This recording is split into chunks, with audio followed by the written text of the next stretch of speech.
Vaksinasi atau imunisasi merupakan prosedur pemberian suatu antigen penyakit, biasanya berupa virus atau bakteri yang dilemahkan atau sudah mati, bisa juga hanya bagian dari virus atau bakteri.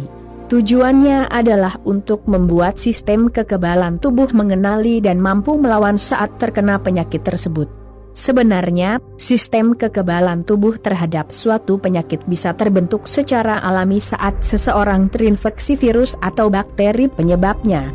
Namun, infeksi virus corona memiliki risiko kematian dan daya tular yang tinggi. Oleh karena itu, diperlukan cara lain untuk membentuk sistem kekebalan tubuh, yaitu vaksinasi. Salah satu vaksin COVID-19 yang dipesan Indonesia sudah tiba di tanah air pada Minggu, 6 Desember 2020, sekitar pukul 21.30 WIB melalui Bandara Internasional Soekarno-Hatta. Vaksin yang dikemas dalam kontainer berpendingin tersebut diangkut menggunakan pesawat Garuda Indonesia dari Beijing, Cina. Vaksin ini disebut dengan nama CoronaVac dan diproduksi oleh perusahaan bioteknologi asal Cina yang bermarkas di Beijing, Sinovac Biotech.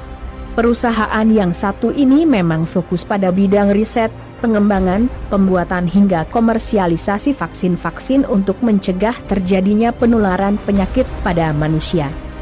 Melalui uji klinis yang telah dilakukan di sejumlah negara, CoronaVac yang dibuat dari virus SARS-CoV-2 non-aktif ini bekerja dengan cara memicu respons kekebalan tubuh dengan cepat. Namun demikian, antibodi yang dihasilkan oleh vaksin ini di dalam tubuh tidak lebih banyak dari antibodi yang berhasil terbentuk pada orang yang telah pulih dari COVID-19. Ini berdasarkan publikasi Sinovac pada 18 November 2020 terkait dengan hasil uji klinis mereka. Meski tidak sebanyak itu, akan tetapi antibodi yang dihasilkan dengan vaksinasi menggunakan vaksin ini disebut sudah cukup, berdasarkan studi praklinis yang dilakukan terhadap kera. Ketua Tim Uji Klinis Vaksin COVID-19 Sinovac di Indonesia, Profesor Kusnadi menyebut vaksin dapat dikatakan aman, karena tidak terjadi hal-hal yang merugikan pada relawan yang menerima vaksinasi. Efek samping ditemukan namun dalam skala kecil dan tingkat ringan pada sebagian sukarelawan. Manajer lapangan Tim Penelitian Uji Klinis Fase 3 Vaksin Sinovac, Dr. Edi Fadliana menyebut efek samping yang ditemukan misalnya berupa nyeri di tempat suntikan, 20-25% relawan. Fase 1 dan Fase 2 menunjukkan tingkat keamanan cukup tinggi. Pada Fase 1 dan 2 tidak timbul demam, hanya reaksi lokal nyeri di tempat suntikan tadi.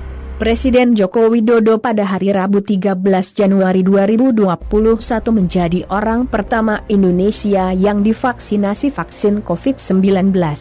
Vaksinasi digelar di Istana Kepresidenan Jakarta. Ada 4 tahapan yang akan dilalui mulai dari klasifikasi data, melakukan serangkaian tes kesehatan, penyuntikan vaksin, serta mendapatkan kartu tanda suntik vaksin COVID-19 pasca disuntik. Setelah itu menyampaikan laporan kepada petugas vaksinasi tentang efek samping yang dialami. Ada 3 kelompok besar yang akan mendapat vaksinasi COVID-19 perdana. Kelompok 1 adalah pejabat publik pusat dan daerah, kelompok kedua yakni pengurus asosiasi profesi tenaga kesehatan. Kemudian, pimpinan kunci dari institusi kesehatan di daerah.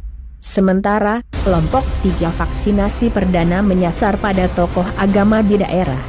Manfaat vaksin COVID-19: 1. Menurunkan angka kesakitan dan kematian akibat COVID-19. 2. Mendorong terbentuknya herd immunity. 3.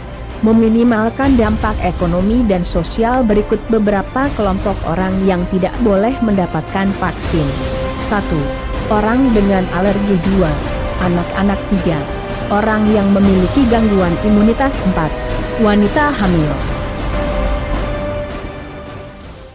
telah menceritakan kepada kami, Muhammad bin Al-Mutsana telah menceritakan kepada kami, Abu Ahmad Az-Zubairi telah menceritakan kepada kami, Umar bin Said bin Abu Husain dia berkata, telah menceritakan kepadaku Atta bin Abu Rabah dari Abu Hurairah radhiyallahu anhu dari Nabi sallallahu alaihi wasallam, beliau bersabda, Allah tidak akan menurunkan penyakit melainkan menurunkan obatnya juga. HR Bukhari. Hadits yang lain menyebutkan, diriwayatkan dari Musnad Imam Ahmad dari sahabat Usamah bin Suraik, bahwasanya Nabi bersabda, aku pernah berada di samping Rasulullah, lalu datanglah serombongan Arab Badui. Mereka bertanya, wahai Rasulullah, bolehkah kami berobat? Beliau menjawab, iya, wahai para hamba Allah, berobatlah. Sebab Allah tidaklah meletakkan sebuah penyakit melainkan meletakkan pula obatnya, kecuali satu penyakit. Mereka bertanya, penyakit apa itu? Beliau menjawab, penyakit tua. HR Ahmad.